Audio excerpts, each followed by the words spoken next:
জানি না কেন আত্মজীবনীমূলক বই আমাকে ভীষণ রকম আকৃষ্ট করে। আমি খুব ভালোবাসি। আমার ভীষণ ভালো লাগে পড়তে। সেই সুবাদেই আগের দিন এই বইটি কিনে ফেললাম।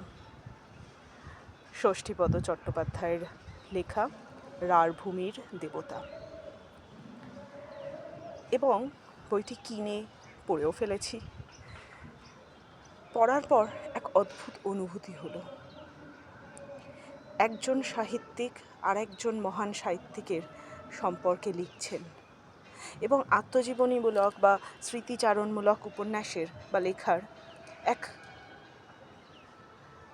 গুরুত্বপূর্ণ বিষয় হলো একজন মানুষের জীবনের বেশ খানিকটা অংশ আমাদের সামনে আসে, আমরা জানতে পারি এবং আমরা যেন সেই অংশটাকে তার সাথে ফিরে ফিরে দেখি। সেই মুহূর্তের আনন্দ, দুঃখ, বেদনা, গ্লানি,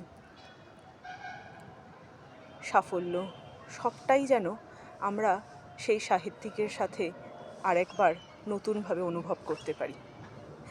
এই বইটি পড়লে আপনারা দুজন মানুষের সম্পর্কেই বেশ স্পষ্ট এক ধারণা পাবেন, ষষ্ঠীপদ চট্টোপাধ্যায় এবং তারাশঙ্কর বন্দ্যোপাধ্যায়।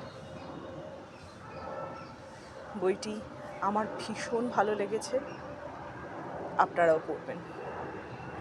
একটা কথা বলে রাখি, এই বইতে কিন্তু আপনারা দেখবেন কিভাবে দুজন সাহিত্যিকের মধ্যে, অসমবয়সী দুজন মানুষের মধ্যে এক গভীর বন্ধুত্বের সম্পর্ক সৃষ্টি হয়েছে।